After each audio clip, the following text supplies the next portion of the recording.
जो हम क्लास लेते हैं ये इसलिए होती है कि आप अगर पूरे 9 मंथ में एक बार भी क्लास अटेंड कर लेते हैं तो आपको 9 मंथ की जर्नी की समझ आ जाएगी। शुरू में इसको अटेंड करने से ज़्यादा फायदा है। तो क्या होता है, जैसे ही घर में खुशखबरी आती है तो आप लोग घर में सेलिब्रेट करते हो ना, तो मैं as a doctor, as a गायनेक, आप लोग का ये जो खुशी है उसको आज हम लोग सेलिब्रेट करते हैं। मतलब ये डॉक्टर की तरफ से आप लोग की आज ग्रोथ है, जो भी महीना चल रहा है, ठीक है। तो इसमें हम चीज़ों को लर्न करते हैं, आप लोग प्रेग्नेंट में उसको सेलिब्रेट करते हैं, क्या खाना है, क्या कैसे उठना बैठना है, क्या योग करने से नॉर्मल डिलीवरी होता है, या किसी का ऑपरेशन भी हुआ है तो उसका शरीर कैसे कमज़ोर ना हो, ये देखते हैं, ठीक है। तो आज हम स्टार्ट करेंगे शुरू से। जैसे ही शादी होती है तो सबसे पहले लोग कुंडली मिलाते हैं। तो कुंडली ना मिला के हमको छत्तीसगढ़ में सबसे इम्पोर्टेंट है, हमको मिलाना चाहिए सिक्किम, क्योंकि सिक्किम इतना कॉमन बीमारी है यहाँ पर जिसको कि हम जड़ से हटा सकते हैं अगर हम थोड़ी सी बुद्धिमानी से काम करें, ठीक है। तो क्या बुद्धिमानी होना चाहिए? जिसकी सिकलिंग है उसकी सिकलिंग वाले से शादी करा दें, ऐसा होना चाहिए? नहीं। जिसको सिकलिंग है सबसे पहले तो ये पता करो छोटा सिकलिंग है कि बड़ा सिकलिंग है। सेकेंड, अगर छोटा सिकलिंग है तो सामने वाले को अगर सिकलिंग नहीं है तो हम धीरे धीरे पूरी फैमिली से सिकलिंग हटा सकते हैं, ठीक। दूसरा, अगर दोनों को छोटा सिकलिंग है और आपके पेट में बच्चा आ गया आपको नहीं मालूम था, तो आपको प्रेगनेंसी के दौरान बच्चे को बड़ा सिकलिंग तो नहीं है ये देखना है। छोटा सिकलिंग चल जाएगा बट बड़ा सिकलिंग नहीं चलेगा, क्योंकि बड़ा सिकलिंग आगे आपके जनरेशन में सिकलिंग को बढ़ाएगा, ठीक है। तो सिकलिंग वाले को सिकलिंग वाले से शादी नहीं करनी है। तोला तो सिकलिंग है तो मोटा काबर बोला था, ऐसे नहीं। तो सिकलिंग वाले को नॉन सिकलिंग वाले से शादी करनी है, तब ये सिकलिंग हटेगी। तो शादी का हो गया। अब शादी हो गई तो हमको गिफ्ट लेके जाना है। अगर गिफ्ट नहीं भी लेके जाना है तो आपको पता होना चाहिए जिस दिन से आपकी सगाई हो गई या अब शादी के सीजन आएंगे तो जिस दिन से भी शादी लग गई उस दिन से लड़की को फॉलिक एसिड खाने के लिए बोल दिया जाए। क्या इंपॉर्टेंस है फॉलिक एसिड की? नीचे भी जो एडमिट है पेशेंट सबको बुला के लाओ, नीचे के लाइन साथ सबको बुलाओ। तो जो सिकलिंग हो रहा है, जिसको सिकलिंग है वो तो मैंने बता दिया। फॉलिक एसिड क्यों इम्पोर्टेंट है? कई लोग सिकलिंग की जांच नहीं भी करा सकते हैं, तो फॉलिक एसिड सिकलिंग के लिए भी इम्पोर्टेंट है। फॉलिक एसिड से आपके बच्चे का पेट में वहाँ से थोड़ा शीशा वो हटा देगा तो अच्छी ब्लीडिंग पता लगना चाहिए। तो जैसे फॉलिक एसिड खा लिए तो बच्चे का ब्रेन डेवलपमेंट या लेफ्ट पैलेट या कोई भी जन्मजात विकृति जो होती है वो नहीं है, इसलिए फॉलिक एसिड खाना जरूरी है। तरह तरह का फॉलिक एसिड आने लग गया है, कॉम्बिनेशन में आ गया, प्लेन आ गया है, एक्टिवेटेड फॉर्म आ गया। तो ये बहुत अच्छा होता है कि शादी से पहले अगर हम फॉलिक एसिड खाने लग जाए, नहीं खाए कोई बात नहीं, बट आप लोग अगर शादी में जा रहे हो तो फूल और ये जो पेंटिंग ये सब लेके जाते हैं उससे अच्छा ये रहेगा कि फॉलिक एसिड को गिफ्ट में लेके जाए। तो जो पेशेंट है वो अगर फॉलिक एसिड जो जिसकी शादी हो गई उसको आपने अवेयर करा दिया तो ये भी आपका एक अच्छा कर्म बन जाएगा और उसके भी जो बच्चे होंगे वो अच्छे दिमाग के होंगे, बिना जन्मजात विकृति के होंगे। तो इतनी सी बात में आपको ये तो समझ आ गया कि शुरू से प्रेगनेंसी की जर्नी ड्यूरिंग प्रेगनेंसी नहीं स्टार्ट होती, शादी से पहले स्टार्ट होती है, ठीक है। तो किससे शादी करनी है, ब्लड ग्रुप चेक करना है, और कोई जन्मजात विकृति ऐसी जो उसकी फैमिली में है तो वो आपकी फैमिली में नहीं होनी चाहिए, जैसे कि सिकलिंग। फिर फॉलिक एसिड के बारे में मैंने बता दिया। अब आपको ये कैसे पता लगेगा कि आप प्रेग्नेंट हो गए? कैसे पता लगेगा बताएं? क्या होता है तो पता लगता है कि प्रेगनेंसी हो गई है? ब्लीडिंग, हाँ। नहीं, यूपीडी आप क्यों चेक करते हो, कब चेक करते हो? पीरियड मिस होना। तो सबका जिसका पीरियड मिस होगा वो प्रेग्नेंट है क्या? नहीं। तो अब आता है दूसरा मेजर इशू कि महीना आगे पीछे होना। जिसका महीना आगे पीछे हो रहा है शादी से पहले उसको इस चीज का ध्यान रखना है कि उसको पॉलीसिस्टिक ओवेरियन सिंड्रोम या डिजीज तो नहीं है, ठीक है।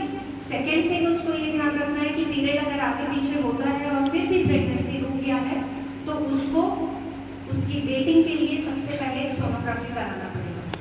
2 महीने से पीरियड नहीं आया बट मैं तो चेक करी थी तब नेगेटिव था, मैडम आप चेक कर रहे हो तो पॉजिटिव, तो कब पॉजिटिव हुआ ये आप दोनों के लिए क्वेश्चन मार्क। तो हमको ढूंढना है कि कब पॉजिटिव हुआ, तो उसके लिए हम क्या करेंगे, सोनोग्राफी कराना है। तो शुरू में जब आप घर में प्रेगनेंसी टेस्ट करते हो और 2 लाइन आता है मतलब आप प्रेग्नेंट हो, बट आप कितने सप्ताह के प्रेग्नेंट हो, कहाँ बच्चा में तो नहीं रुक गया है गलती से, या जितने दिन की प्रेगनेंसी आप बोल रहे हो उतना दिन का है कि नहीं, तो एक बच्चा है कि 2 बच्चा है, ये सोनोग्राफी बहुत ज़रूरी है। तो हमको क्या करना है, जैसे ही प्रेगनेंसी रुका वैसे ही सोनोग्राफी कराना है। तो कई लोग घर में ये बोल देते हैं हमारे तो चौथे महीना में जाता है, चौथे महीने का कोई सोनोग्राफी का वैल्यू नहीं है। एक सोनोग्राफी शुरू में होता है, एक तीसरा महीना में होता है, एक 5वां महीना में होता है, एक 7वां से 8वां और सीधा एक 9वां। 7वां 8वां वाला नहीं भी कराओगे तो सीधा 9वां महीना में भी आप करा सकते हैं। बट शुरू की प्रेगनेंसी के सोनोग्राफी से हमको बहुत सारी चीज़ें मालूम चल जाती है, इसलिए शुरू की जो सोनोग्राफी है वो बहुत इम्पोर्टेंट है। अब आता है कि हमको खाना क्या क्या है, शुरू के प्रेगनेंसी में क्या क्या तकलीफ हो सकती है, कोई बताएगा? आप सब तो शुरू का 3 महीना करके आए हो, तो क्या क्या तकलीफ हुई थी आप लोग को? वॉमिटिंग। तो घर में क्या बोलेंगे, अरे यार सबको होती है, तुम कोई नया थोड़ा कर रहे हो कि तुमको उल्टी हो रही है। तो कौन सी उल्टी नॉर्मल है और कौन सी उल्टी के लिए मैडम के पास आके एडमिट होना है, बता सकता है कोई? प्राइस है ना, क्विज चल रहा है तो मैं क्वेश्चन पूछती हूँ, उसका प्राइस है तो नोट करते हैं।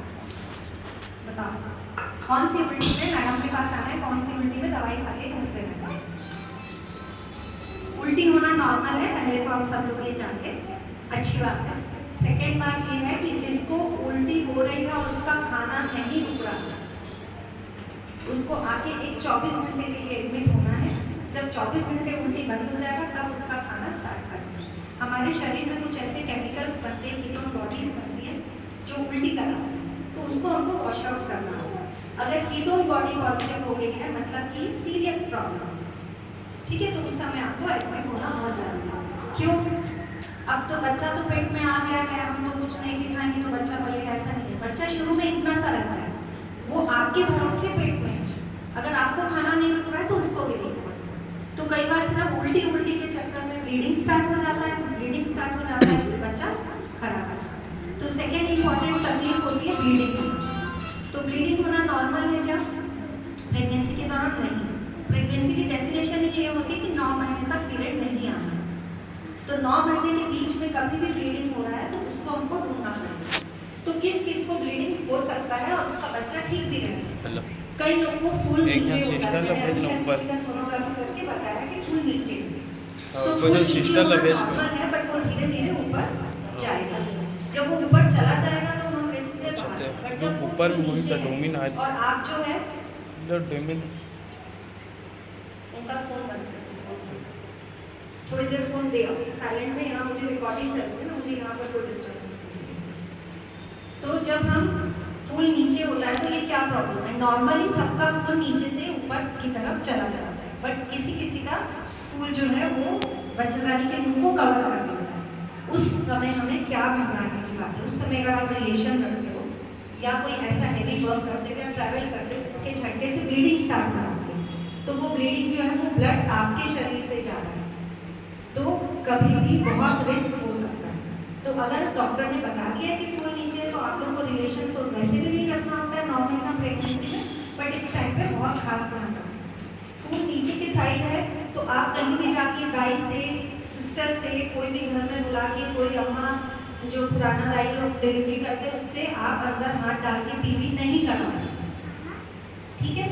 अगर आपको ब्लीडिंग हो रहा है और आपको कोई और तकलीफ नहीं है तो भी आपको सोनोग्राफी कराना ज़रूरी है। शुरू के 3 महीने में कई बार सिर्फ प्रेगनेंसी रुक जाती है और बच्चा नहीं बना रहता, उसको ब्लाइंडेड ओवम बोलते हैं, या कई बार बच्चा बन जाता है और उसकी किसी कारण से पेट अंदर वो खराब हो जाता है, तो भी आपको कैसे पता लगेगा? 3 महीने 5 महीने तक तो बच्चा खिलता नहीं है, तो अगर आपको ब्लीडिंग हो रहा है तो इसका मतलब है बच्चा पेट में खराब होने का चांस है, तो आपको तुरंत डॉक्टर के पास जाना है। तीसरा प्रॉब्लम होता है पेट में दर्द होना, तो हल्का फुल्का खिंचाव महसूस होगा बच्चादानी में, क्योंकि बच्चादानी के अंदर कुछ आया है और वो ऊपर की तरफ जा रहा है, तो यहाँ पर साइड में खिंचाव महसूस हो सकता है, ठीक है। तो आज की क्लास इसीलिए है कि जो कॉमन प्रॉब्लम्स है, किसमें घबराना है और किसमें नहीं घबराना, ये चीज़ हम आज आपस में डिस्कस करते हैं, ठीक है। तो ये शुरू के 3 महीने की बात हो गई कि आपको फॉलिक एसिड खाना है। अब शुरू में 3 महीने में क्या होता है, बहुत उल्टी होता है, कुछ खाने का मन नहीं करता, तो कौन सी ऐसी चीज़ें हैं जिससे हम उल्टी को कम कर सकते हैं? तो केला होता है, सुबह उठते ही सबसे पहले पानी नहीं पीना, जैसे ही आप कुछ लिक्विड पीते हो उल्टी हो जाती है। जब आप ब्रश करते हो तो बहुत देर तक मुंह में झाग भर के नहीं रखना है, प्रेगनेंसी में गैग रिफ्लेक्स जो है वो एग्जैजरेट हो जाता है। आप नॉर्मली ब्रश करते हो सुबह तो कभी उल्टी होता है क्या? नहीं। बट प्रेगनेंसी में जैसे ही ब्रश करने लगोगे उल्टी होगी। तो आपको क्या करना है, और एक बार उल्टी होना शुरू हुआ मतलब पूरा दिन उल्टी होगा। तो जब ब्रश करते हैं तो बहुत देर तक थूक को इकट्ठा नहीं करना है, बहुत देर तक भूख को मारना नहीं है। पेट में जैसी एसिडिटी होगी आपको उल्टी होने लगेगी। तो हर थोड़ी थोड़ी देर में थोड़ा थोड़ा खाना है, बट खाना है। सुबह उठ के केला खा सकते हैं, फल खा सकते हैं, ड्राई फ्रूट्स खा सकते हैं, कुछ भी मीठा आप ले सकते हैं। फल से क्या होता है, दिन भर शुगर मेंटेन रहती है। तो सुबह उठ के आप पहले फल खा सकते हैं। उसके बाद उल्टी अगर इतनी ज़्यादा हो रही है कि आपको कुछ नहीं रुक रहा है तो आपको आगे भर्ती होना है।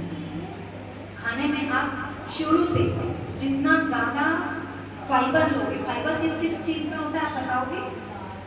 फाइबर, फाइबर मतलब जिससे आपका लेट्रिन टाइप नहीं है। आप अंकुरित आप पचा नहीं पाओगे क्योंकि वो कच्चा खाना है। प्रेगनेंसी में डाइजेशन जो है वो थोड़ी स्लो हो जाती है।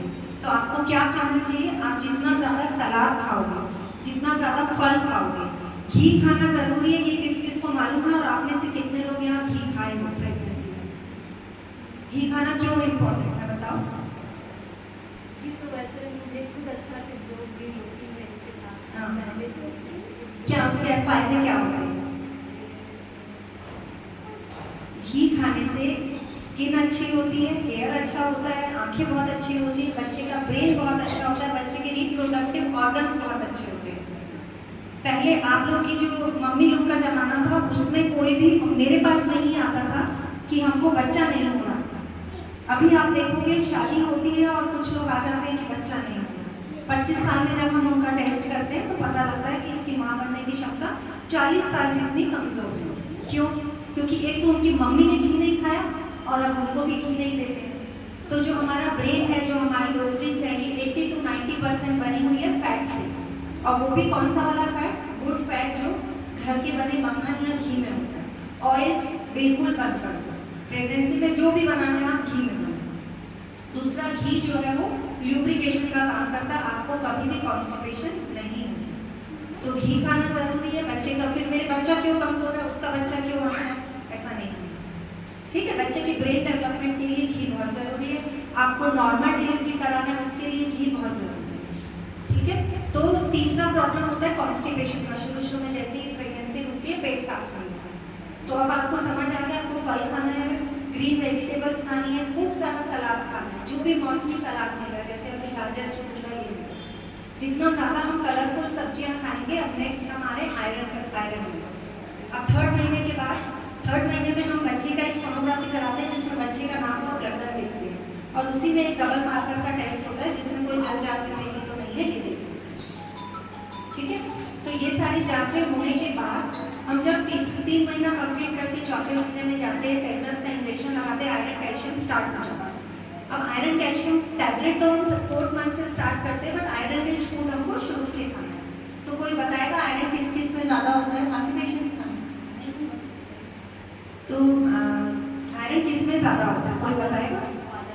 हाँ, तो एक ओवरऑल, हाँ पालक में बीटरूट, अनार और अंजीर, हाँ, और मूंगा, रेड, ग्रीन एंड येलो, ये तीनों आपका विटामिन ए, आंखें बहुत अच्छी करती हैं, खून बहुत बढ़ाता है। तो कोई भी कलर के फ्रूट्स एंड वेजिटेबल्स जो येलो है, ग्रीन है, रेड है, ये आपका खून बढ़ाएगा। अभी गर्मी में आम आ जाएगा, आम खा के आधा दूध आधा पानी, थोड़ा सा उसमें गुड़ या शहद डाल के पी लो।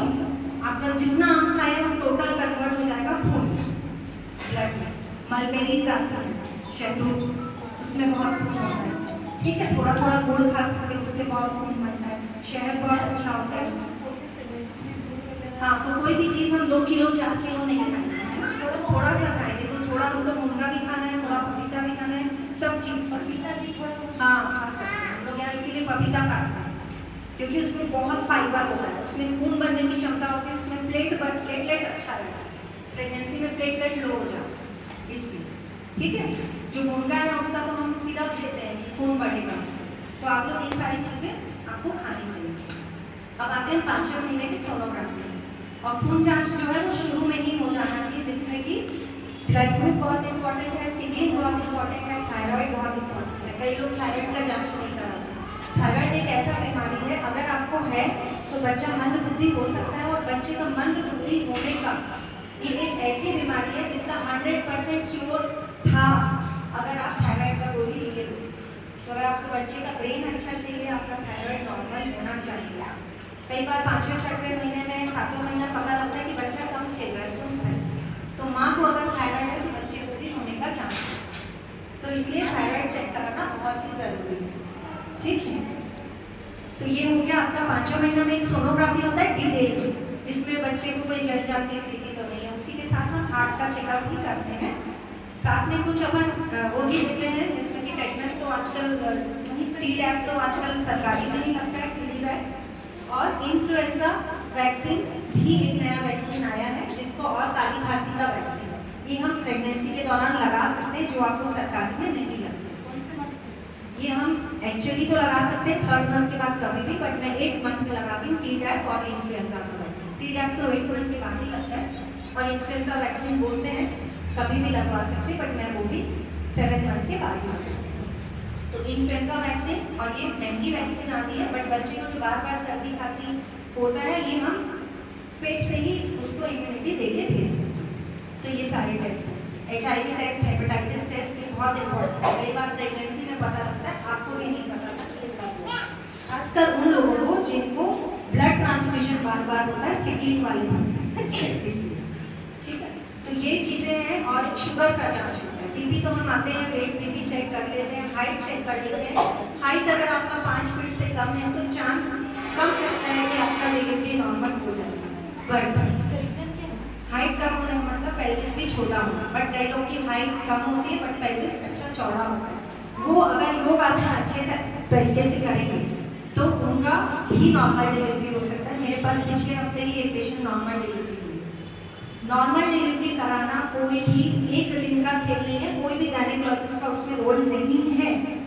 आखिरी दिन अगर आप जाके गायनेकोलॉजिस्ट को बोलोगे कि मेरी नॉर्मल डिलीवरी हो जाए और पूरा टाइम मैं कोई काम नहीं करी हूँ, मैंने कोई योग नहीं किया है, अब आप जादू की छड़ी घुमाओ और मेरा नॉर्मल डिलीवरी करो, तो नहीं है। नॉर्मल डिलीवरी वर्ल्ड कप का मैच है जो डे 1 से आपको अच्छे से खेलना है। मतलब आपको प्रेगनेंसी पूरी जर्नी अगर आपने अच्छे से काम किया, आपके बड़े लोग पीछे बैठे हैं उनसे पूछ लेना, वो खाना भी नीचे बैठ के बनाते थे, बर्तन भी नीचे बैठ के धोते थे, कपड़े भी नीचे बैठ के धोते थे, झाड़ू पोछा भी नीचे बैठ के करते थे, और खाना भी नीचे बैठ के खाते थे, और लेटरिन भी नीचे बैठ के ही करते थे। तो ये सारी जो चीज़ें हैं आप अपनी लाइफस्टाइल में अगर दोबारा ले आते हैं, आज आप नीचे बैठे हैं, यहाँ लास्ट कब आप घर में नीचे बैठे थे ये याद करके मुझे बताएं। आजकल डाइनिंग टेबल आ गए हैं, किचन मॉड्यूलर हो चुका है, वॉशिंग मशीन आ चुकी है, सिंक में बर्तन धुलते हैं, वॉशिंग मशीन में कपड़े धुलते हैं, और छीछी हम बैठ के करते हैं कुर्सी। तो नीचे बैठना छूट गया। तो जो लोग नीचे, जितना ज़्यादा प्रेगनेंसी में आप धरती पे आ जाओ, जितना ज़्यादा आप नीचे बैठोगे, जितना ज़्यादा नीचे से बैठ के ऊपर खड़े होगे, उतना ज़्यादा आपको नॉर्मल डिलीवरी होने का चांस है। और क्या क्या चीज़ें हैं जो नॉर्मल डिलीवरी करा सकती है? अगर आपका पेट अच्छा साफ होता है तो आपका जो मूवमेंट है वो अच्छा रहेगा, नहीं तो पेट कड़ा रहने के कारण बच्चा नीचे नहीं आता। पेट ढीला रहेगा, बच्चा अपने समय से नीचे आ जाएगा। कई बार 7वां महीना में बच्चे का जो वो है वो नीचे फिक्स हो जाता है। तो उसके लिए क्या करना है? उसके लिए आपको तुरंत कैसे पता लगता है? पीरियड के टाइप का दर्द होता है पीछे से लेके पैरों तक, उसके बाद बच्चा ऐसा लगेगा कुछ बाहर आने वाला है, उस समय आपको अपने गायनेकोलॉजिस्ट के पास जाना है, फुट एंड एलिवेट करना रहता है, उस समय बेड रेस्ट करना जरूरी होता है। बट अगर आप टाइम से योग करते रहोगे तो आपका जो पेल्विक फ्लोर मसल है वो बहुत एक्टिव रहेगा, वो आपको जल्दी डिलीवरी नहीं होगी, बट जब समय आएगा तो आपको वो हेल्प करेगा, ठीक है। तो जितना भी आप नीचे बैठोगे वो आपका पेल्विक फ्लोर को खोलेगा और आपका नॉर्मल डिलीवरी होने का चांस है। 7वें 8वें महीने में आप ग्रोथ स्कैन करा सकते हो। आपको चेकअप के लिए 7 महीने तक हर महीने आना है, 7 महीने से 36 वीक्स तक, मतलब 28 से 36 वीक्स तक 15 दिन में आना है, 36 वीक से डिलीवरी तक आपको हर हफ्ते आना है। उल्टा शुरू में हर 2 हफ्ते में आ जाएंगे, उसके बाद गायब, 5वें महीने का सोनोग्राफी करा के गायब। मैं शुगर टेस्ट नहीं कर पाई हूँ, पेशेंट को डायबिटीज। शुगर टेस्ट हम 22 सप्ताह में करते हैं, 75 ग्राम ग्लूकॉन डी मिला के 2 घंटे बाद ब्लड शुगर टेस्ट होता है। प्रेगनेंट मुझे तो शुगर हो ही नहीं सकता, मुझे तो पहले खाई है, पहले किसी को भी नहीं होता, बट प्रेगनेंसी में थायराइड बीपी, शुगर, ये सब बढ़ सकता है। बीपी होने के क्या सिम्टम्स होते हैं? पैरों में अचानक सूजन आ जाएगी, पेट की जगह पे सूजन, चेहरा पूरा सूज जाएगा, उंगलियां पूरी सूज जाएंगी। सूजन सिर्फ बीपी बढ़ने में नहीं, खून की कमी में भी होगा और नॉर्मल प्रेगनेंसी में भी हो सकता है। किसी को झुनझुनी बनने लगती है, उनको थायराइड चेक कराना पड़ता है। बीपी में कई बार हेडेक बहुत ज़्यादा होता है, अचानक से आपका वजन बहुत ज़्यादा बढ़ने लगेगा, बच्चे का वजन नहीं बढ़ पाएगा। तो ये सब चीज़ें बीपी इसीलिए रेगुलर चेकअप कराना है। हमारे यहाँ इसीलिए 10 चेकअप फ्री, अगर आप 699 का कार्ड बनवाएंगे, 700 रुपये का एक कार्ड बनेगा, आपको अपॉइंटमेंट कार्ड मिलेगा, वो रजिस्ट्रेशन फ्री है, उसके बाद आपका चेकअप फ्री है। एक तारीख को तो मैं वैसे भी फ्री में देखती हूँ, ठीक है। तो ये मातृत्व सुरक्षा योजना है जो सरकार की तरफ से 9 और 24 तारीख को तो होती है, मैं अपने हॉस्पिटल में 1 तारीख को करूँगी। तो ये फैसिलिटी इतना तो मैं दे रही हूँ, इसके बाद भी अगर कोई, ये क्लास भी फ्री में है, जिसको बड़े शहरों में 5-5 हज़ार रुपये की एक क्लास होती है और रजिस्ट्रेशन होता है और सिर्फ 5 से 6 पेशेंट ही उसको अटेंड कर सकते हैं। इतना सब मैं आपको फ्री में दे दूँ। उसके बाद भी अगर कोई चेकअप के लिए नहीं आ रहा है और किसी की हाई रिस्क प्रेगनेंसी हो रही है, तो इसमें मेरा गारंटी फिर नहीं है। अपॉइंटमेंट कार्ड मिलता है आपको, आप अपना अलार्म लगा सकते हो, यहाँ से भी हॉस्पिटल से आपको कॉल जाता है अगर आप शुरू से मुझे दिखा दें। अब 7वें महीने तक बच्चे का वजन 1 किलो हो जाना चाहिए, 32 सप्ताह में बच्चे का वजन 2 किलो और अगले 9 महीने जब तक आपकी डिलीवरी होती है तो बच्चा 2.5 किलो से ऊपर का होना चाहिए। 2.5 किलो से कम है बच्चा, मतलब वो IUGRS छोटा है बच्चा। तो छोटे बच्चे को हम बहुत दिन तक पेट में नहीं रख सकते, अगर पानी कम हो रहा है तो भी आपको हॉस्पिटल आना है, अगर बच्चे का वजन नहीं बढ़ रहा है तो भी आपको एडमिट कराना है।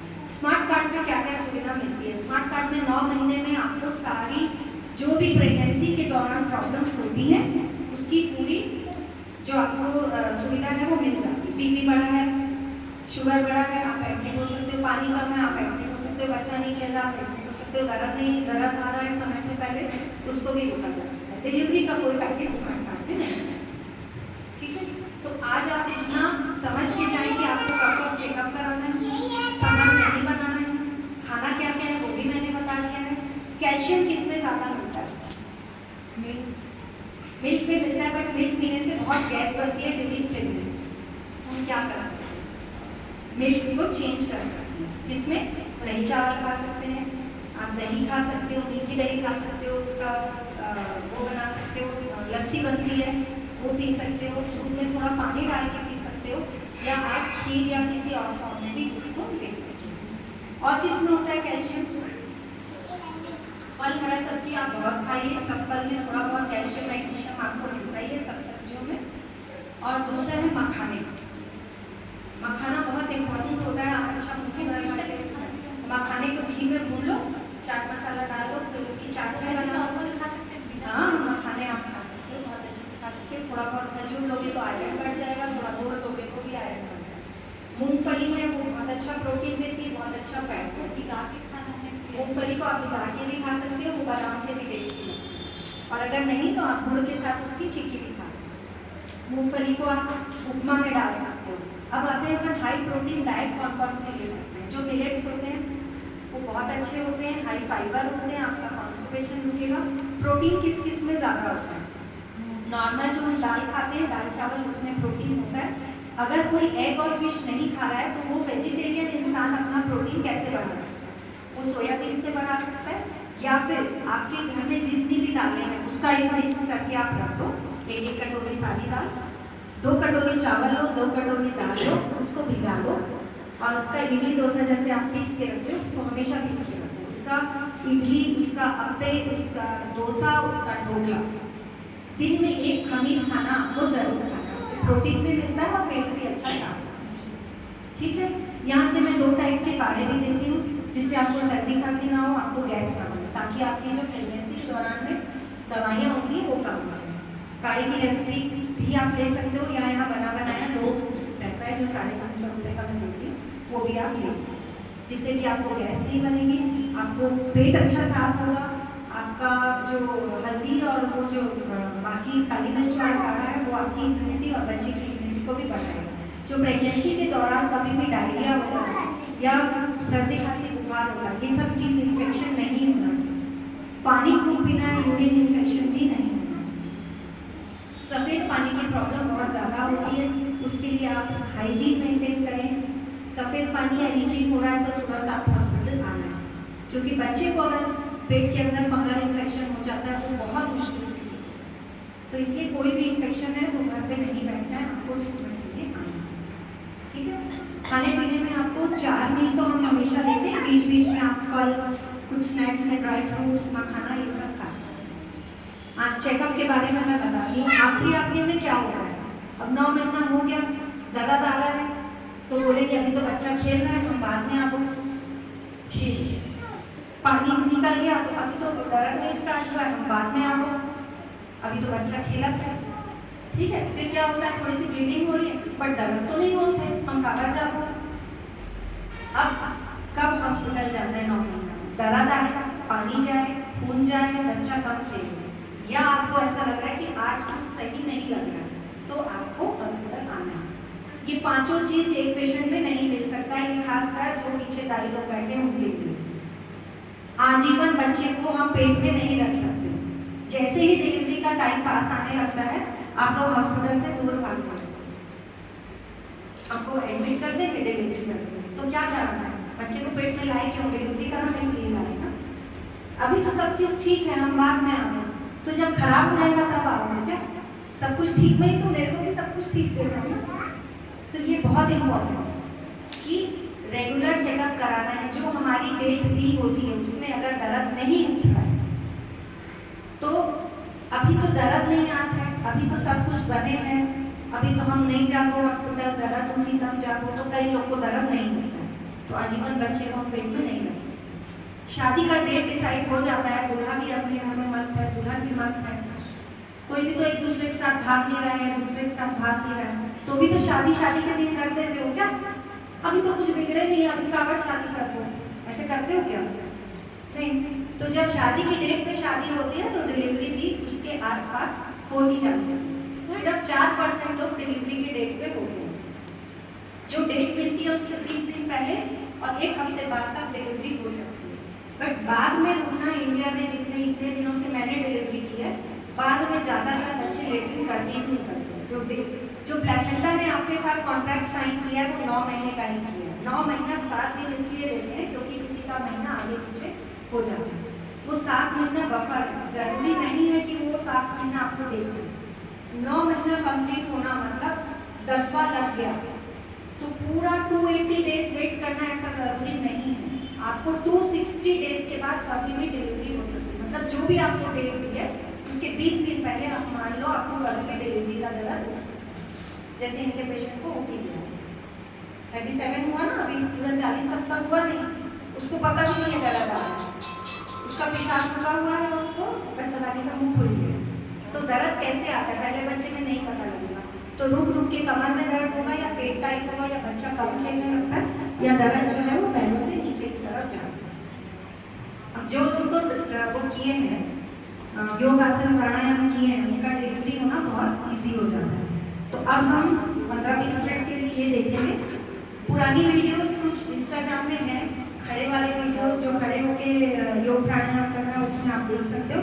आज की क्लास मैंने सोचा था कि बैठ के करेंगे, खासकर वो जिसमें हम जोर जोर से सांस ले सकें, क्योंकि डिलीवरी के टाइम पे हमको गहरी लंबी सांस लेने के लिए डॉक्टर बोलता है जोर लगाओ, तो सांस अगर हमारे लंग्स अच्छे काम कर रहे हैं तो हम अच्छी ताकत लगा सकते हैं। दूसरी बात है कि ये जो एक्सरसाइज जो मैं आपको बताने वाली हूँ, ये अगर आप लोग टाइम से करते रहेंगे तो आपके बच्चे को ऑक्सीजन पहुँचेगा, उसकी ग्रोथ अच्छी रहेगी और आप लोगों को जो एक्स्ट्रा बच्चे के वजन बढ़ाने के लिए जो कुछ करना पड़ता है वो नहीं करना पड़ता। तो हम क्या क्या कर सकते हैं योग में। तो मेरी आवाज़ वैसे भी पीछे तक जाएगी, मैं इसको रख लेती हूँ, है ना। सबसे पहले तो आप लोगों को नीचे बैठना है। कैसे बैठना है मैं देख रही हूँ, बहुत ऐसे बैठे हैं, एक पैर को अंदर करके। तो एक पैर को अंदर करके बैठने से हमारी स्पाइन थोड़ी तेजी हो जाती है, फिर हमको कमर में दर्द होती है। तो हमको कैसे बैठना है, जैसे बच्चे लोग बैठते हैं ना, एक पैर इधर एक पैर इधर, ऐसे बैठना है और इसको जितना खोल के बैठ सकते आपको नीचे बैठना है। इतना सा भी अगर आप डेली 15-20 मिनट नीचे बैठ रहे हैं, इतना सा भी खोल के, तो भी आपका जो पेल्विस है वो ओपन रहेगा, नॉर्मल डिलीवरी होने के चांस बहुत ज़्यादा है। ठीक है, सबसे पहले तो आपको बैठना कैसे, आपको ऐसे बैठना है, स्पाइन स्ट्रेट बैठना है। ऐसे झुक के बैठोगे तो बच्चे जो है वो दब पाएंगे। तो जितना ज़्यादा से ज़्यादा हो सके स्ट्रेट होके बैठो, जितना अपने आप को ऊपर खींच सके कोशिश करो। चेहरा ऊपर, चीन जो है वो परपेंडिकुलर रहनी चाहिए। आप कभी भी बैठते हो तो नीचे ऐसे मुंह लटका के नहीं बैठना, ठीक है। अब जैसे मुंह लटकाओगे देखना आपका मन उदास होने लगेगा।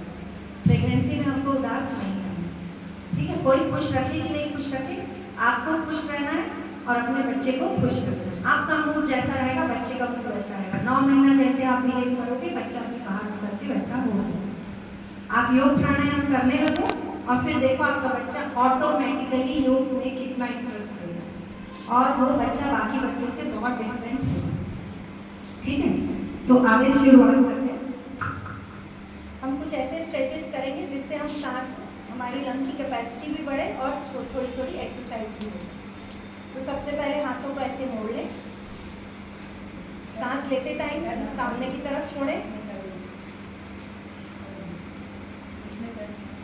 सांस छोड़ते हुए अंदर,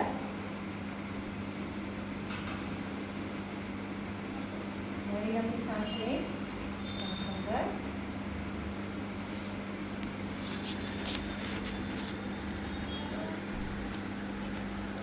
ऐसा आप 10 टाइम्स कर सकते हैं, ठीक है। हम लोग अभी शॉर्ट में क्या क्या स्टेप करना है वो देखें, ठीक है।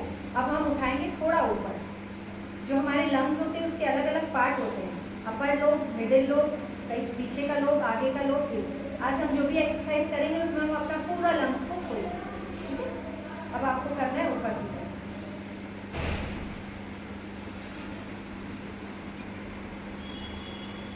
और जब भी आप योग करते हैं तो स्माइल करें। अपने हाथों को जितना टाइट रखेंगे एक टाइप की एक्सरसाइज है, ठीक है।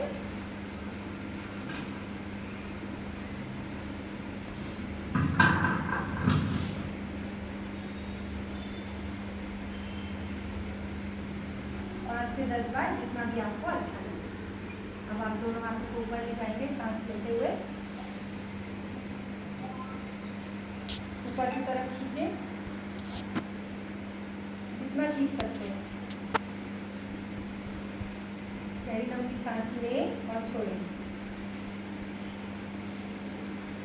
और ये महसूस होना चाहिए कि पूरे लंग्स में ऑक्सीजन जा रहा है, आपके पास, बच्चे के पास जा रहा है, पूरी बॉडी में ऑक्सीजन जा रहा है। ये फील करते हुए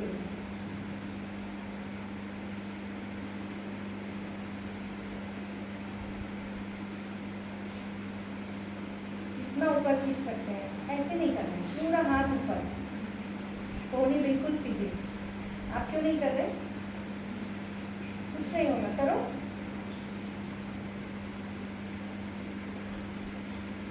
अब थोड़ा सा साइड में करेंगे। मेरी लंबी सांस छोड़ते हुए पहले सांस ले लें, ऊपर खींचे, छोड़ते हुए साइड में जाएंगे। फिर सांस लेते हुए बीच में आएंगे, फिर साइड में जाएंगे।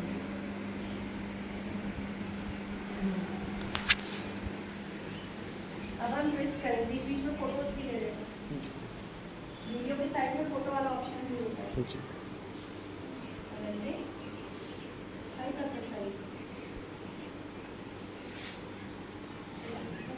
छोड़ते हुए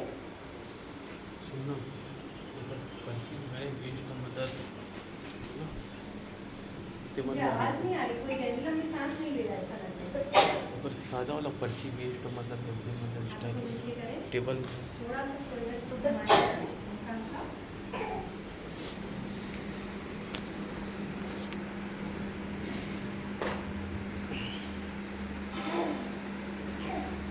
हाथों को सामने रखें।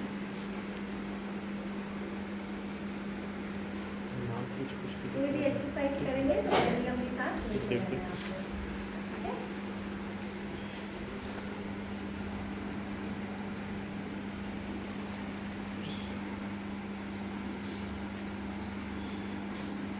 एक तरीका और है बैठने का, एक पैर अंदर और एक पैर बाहर, ठीक है। करके बैठ जाओ। अब धीरे धीरे पैरों पे हाथ रखते हुए ऐसे चलाते हुए धीरे धीरे चलाओ। जाओ, पैरों तक पहुँचो। इसको हम सामने में क्यों नहीं करते? क्योंकि बच्चा दबे। तो हमको कैसे करना है? साइड। जितना हम साइड को खोलेंगे उतना ऑक्सीजन लगेगा। ठीक है, अब कानों की तरफ ऐसे खोल लीजिए। अब धीरे से इस हाथ को भी आपको इस हाथ से मिलाना है।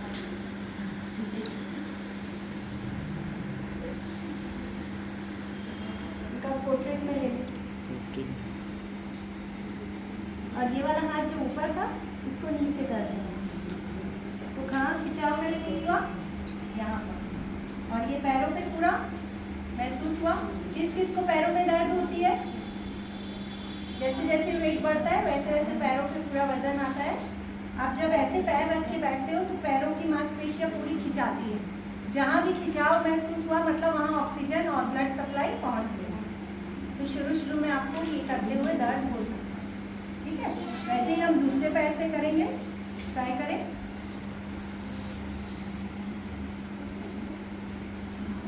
बस इतना सा रखने में पैर कितना अच्छा खिंचा रहा है।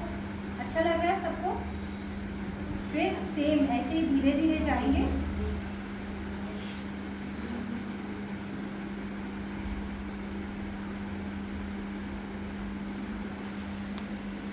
आपका फेस फ्रेम की तरफ होना चाहिए। ऐसे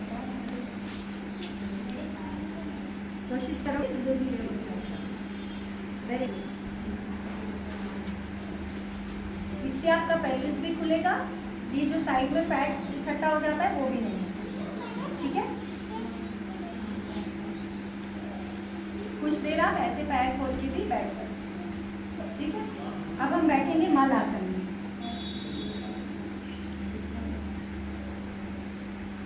मल आसन में बैठने के लिए आपके पैर, मल आसन क्या है? आप किस किस के घर में इंडियन लेट्रिन है? सबके घरों में है। आप जाते हो वही यूज़ करते हो। Very good. तो ऐसे पोजीशन में आपको अगर नॉर्मल डिलीवरी करना है तो ये पोजीशन में बैठना बहुत जरूरी है। बैठो सब, हाथ जोड़ के बैठ जाओ। बच्चे से कनेक्ट हो।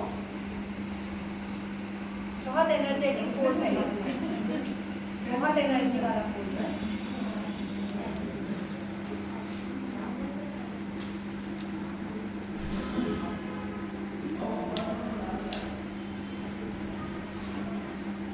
आप सामने की तरफ नहीं झुकना है जितना ज्यादा आप अपनी स्पाइन को स्ट्रेट करें।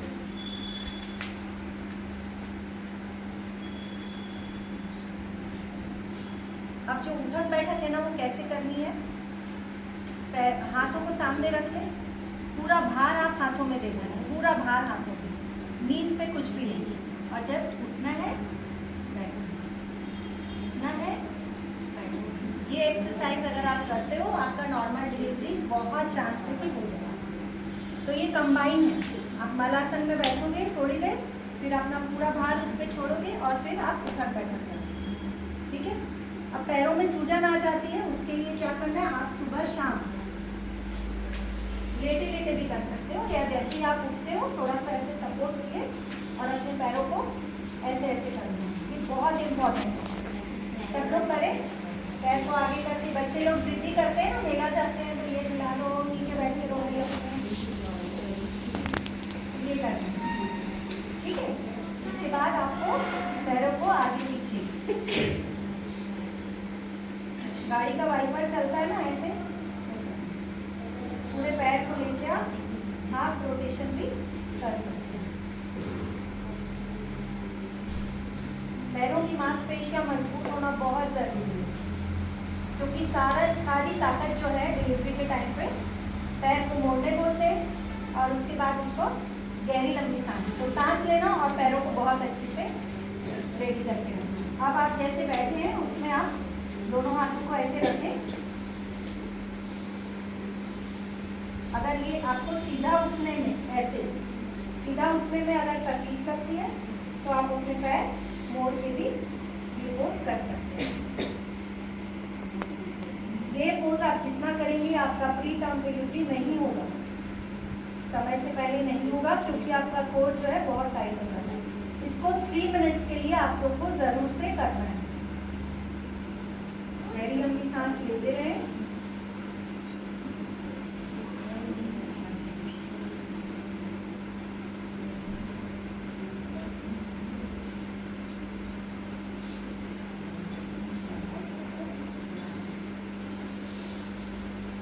तो आपकी बॉडी की स्ट्रेंथ के लिए इतना स्ट्रेचिंग मिनिमम कितना टाइम लगा? 10 मिनट। 10 मिनट सुबह शाम इतनी एक्सरसाइज कर सकते हो, अपने पूरी बॉडी वीक ना हो, अच्छा प्रोटीन ले रहे हो और ये वाली एक्सरसाइज कर रहे हो, तो आपकी बॉडी कभी भी बेडॉल नहीं लगेगी। प्रेगनेंसी के बाद जो आप एकदम डिसफिगर हो जाते हो, वो कभी भी नहीं है। दूसरी बात, योग सिर्फ वेट कम करना या बॉडी फिगर मेंटेन करने के लिए नहीं होता है। जितना आप ज़्यादा योग करोगे, अपने बच्चे से उतना कनेक्टेड रहोगे। आजकल के बच्चे कहना नहीं मानते हैं, ऐसा होता है, मेरी बात ही नहीं सुनता है, मेरी बात ही नहीं सुनता है। आप उससे कनेक्ट कब हुए? आप उससे बात कब किए? उसको आदत ही नहीं है आपकी बात सुनने की। आप उससे कनेक्ट तो हो, कम से कम सुबह या रात को या सोते टाइम आधा घंटा आप बच्चे से अच्छे से बात करो। जो आप उसके लिए चाहते हो सब उसको बोलो, वो पूरी चीज़ें सुन सकते हैं, महसूस कर सकते हैं। आप जैसा बच्चा चाहते हो वैसा, आपको जो शौक है वो करो। तैयार होने का शौक है, गाना गाने का शौक है, पेंटिंग करने का, या आप जो भी अपने बच्चे को बनाना चाहते हो, थोड़ा थोड़ा उसको करने लगो। अच्छा अच्छा खाना बना के खिलाओ, हाई प्रोटीन डाइट दो, ठीक है। तो अगर आप ये सारी चीज़ें कर रहे हो और आपकी बॉडी में कोई वीकनेस नहीं आ रही है, तो बहुत चांस है कि आपका बच्चा भी सुरक्षित है, आप भी सुरक्षित हो। आगे हम नेक्स्ट स्टेप में जाते हैं, जिसको कि हम प्राणायाम बोलते हैं। तो हम प्राणायाम तो शुरू से कर ही रहे हैं, गहरी लंबी सांस लेना और छोड़ना। प्राणायाम मतलब प्राणों का आयाम। प्राण मतलब हमारी जो लिविंग एनर्जी होती है, जो कि हमको ऑक्सीजन से मिलती है। हमको कॉन्शियस ब्रीदिंग या हमको असर्टिव ब्रीदिंग करनी है अपने बच्चे के लिए। तो सबसे अच्छी ब्रीदिंग होती है जिसमें हमारा पेट बाहर आता है पूरा। गहरी लंबी सांस लेनी मतलब पेट तक के लेनी, कई लोग सिर्फ छाती तक लेते हैं, बट हमारे पेट तक के ऑक्सीजन जाना बहुत ज़रूरी है। तो कैसे करेंगे? पेट पे हाथ रखें तो आपको पता लगेगा कि पेट बाहर आ रहा है। गहरी लंबी सांस लेना है। पेशाब की थैली को थोड़ा सा आप टाइट कर सकते हैं। जो आप सांस ले रहे हो उसमें पेट फूलना चाहिए, छाती फूलनी चाहिए, शोल्डर ऊपर होना है। मतलब आप गहरी लंबी सांस 2 स्टेप में ले रहे हैं। पहले आपने मूलाधार को टाइट किया, गहरी लंबी सांस ली और सांस ली, फिर कुछ सेकेंड के लिए रोक दिया, 1 या 2 या 3 जितना भी आप रोक सकते हैं। अपना ये चिन को नीचे कर दिया, फिर चिन को ऊपर करके आप सांस को छोड़ देंगे। सांस जब छोड़ते हैं तो ऊपर से नीचे की तरफ जाते हैं। तो जब आप सांस छोड़ते हैं तो पेट अंदर होता है, इसको एब्डोमिनल ब्रीदिंग बोलते हैं। अगर आप एब्डोमिनल ब्रीदिंग करने लग जाएंगे, 99.9% बीमारी जो आपकी खत्म हो जाएगी, 100% बीमारियों से आप। तो सांस लेना अच्छे से सीख लीजिए कि जब भी हम सांस लें पेट बाहर आना चाहिए।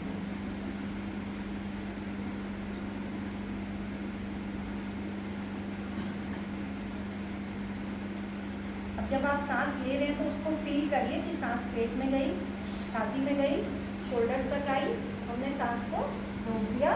सांस पूरी ऑक्सीजन बॉडी में एब्जॉर्ब हो रही है, मेरे बच्चे तक जा रही है। मैंने अब खोल दिया और बच्चे को भी बोला अब हम कार्बन डाइऑक्साइड बाहर छोड़ रहे हैं, और पूरी तरीके से हमने छोड़ दिया। तो ये 4 स्टेप ब्रीदिंग है। आपको डेली जितना ज़्यादा से ज़्यादा कर सके, ये आपको नॉर्मल डिलीवरी के दौरान आपके लंग की एक्सपेंशन के लिए हेल्प करेगी। दूसरी ब्रीदिंग होती है अनुलोम विलोम। कैसे करना है? पहली उंगली और दूसरी उंगली को बंद कर लेना है। राइट हैंड के थंब से राइट साइड के नाक को बंद कर लेना और गहरी लंबी सांस लेफ्ट से लेनी है।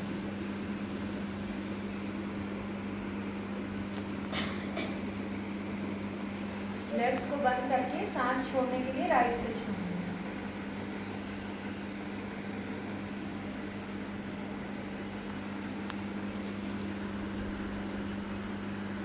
राइट से सांस,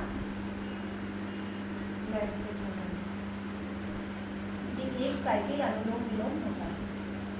इसको आप जितना ज़्यादा से ज़्यादा करोगे, आपको बीपी, शुगर, टेंशन, आग लगे बस्ती में हम तो रहे मस्ती में, इतने मस्त हो जाओगे, आपको सांस चिल्ला रही है तो कोई फर्क नहीं पड़ रहा। मतलब ऐसे नहीं हीट नहीं बनना है, बुरा लगने लगता है ना, वो नहीं लगेगा।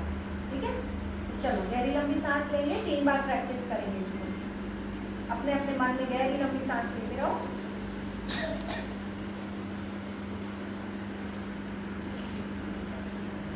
लेफ्ट से अंदर गई, राइट से निकल गई। सांस बाहर छोड़नी है।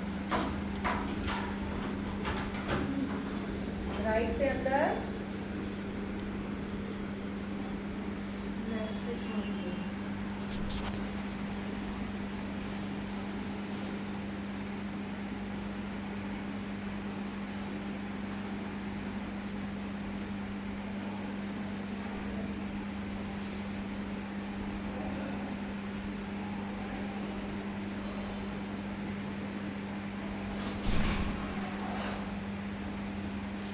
मन शांत लगा? किसी को कोई डाउट है तो पूछ सकते हैं। किसी को कोई डाउट है? हो गया? सबको समझ आया? नेक्स्ट स्टेप में जाएंगे आप। नेक्स्ट स्टेप होता है नाद योग। नाद योग मतलब वाइब्रेशन। वाइब्रेशन मतलब समझते हैं? कुछ भी चीज, कोई भी साउंड हो, चाहे लाइट हो या कुछ भी हो, बिना फ्रीक्वेंसी के वो नहीं हो। हमको हमारी फ्रीक्वेंसी आ ओ म से ऊपर तक लेके जाते हैं। हमारे पूरे सारे चक्रास बैलेंस हो जाते हैं ओम चैंटिंग से। हमारी बॉडी पूरी ऑक्सीजन से भर जाती है। जो डेड सेल्स होते हैं, जब हम आखिरी का मकार बोलते हैं, वो डिस्ट्रॉय करने के लिए ही होता है। जो भी अनवांटेड बीमारी है या कोई भी सेल्स है, वो पूरे उसमें से खत्म हो जाता है। तो हमको करना कैसे? ओंकार चैंटिंग करने के लिए मन शांत होना चाहिए। हमको ऐसे बैठना है, स्पाइन जो है हमारी स्ट्रेट होनी चाहिए। हाथ आप नीचे ऐसे, ज्ञान मुद्रा जो भी आपको समझ आता है आप उसमें रख सकते हैं। हाथ खोल के भी आप बैठ सकते हैं। गहरी लंबी सांस एक दो ले लीजिए, पेट से लेनी है।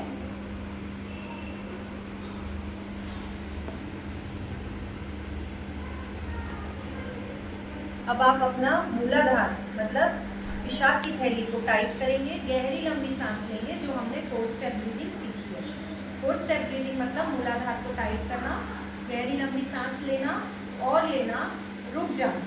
ये 4 स्टेप में अंदर लेते हैं सांस, फिर चिन लॉक को खोलना, ये फर्स्ट स्टेप, सांस को छोड़ना और मूलाधार को खोल देना। 4 स्टेप ब्रीदिंग मतलब 4 स्टेप में अंदर, 4 स्टेप में बाहर। तो ओंकार चैंटिंग जब हम करते हैं तो 4 स्टेप में अंदर लेते हैं और छोड़ते टाइम पेट से आवाज आती है आ। छाती में हाथ रख के देखेंगे तो यहाँ से आवाज आएगी ओ। आपका मुंह पूरा गोल होना चाहिए ओ। और मुंह को बंद करके इसी वाइब्रेशन को ऊपर की तरफ जाने देंगे तो हो जाएगा।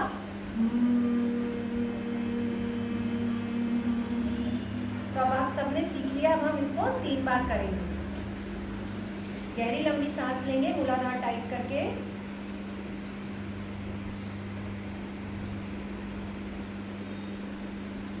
सांस छोड़ते हुए बोलेंगे, साथ में बोले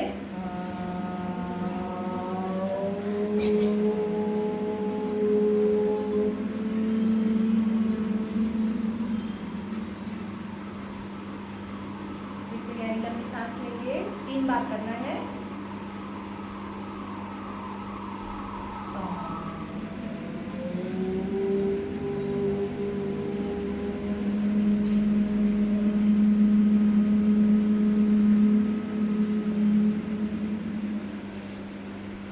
One last time.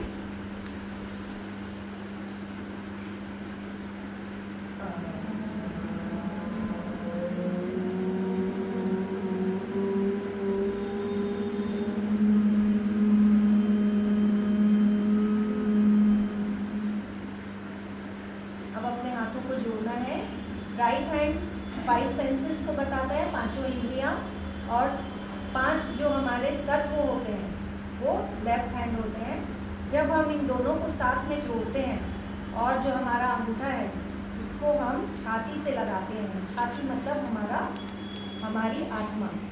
तो 5 एलिमेंट्स, 5 सेंसेशन अपनी आत्मा से मिलकर पूरा ब्रह्मांड बनाता है।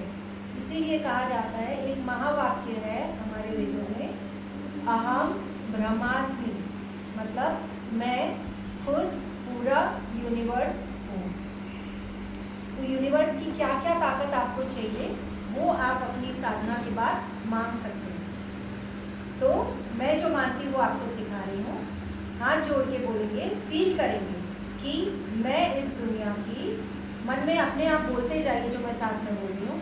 मैं उस दुनिया की सबसे ज़्यादा rooted, grounded, strong, healthy, wealthy, most creative, most connected, most powerful, most confident, most happy, most beautiful, most loving, most lovable, most attractive, most truthful, most congruent, most intuitive, most intelligent, most blessed, most blissful, most peaceful soul हूँ।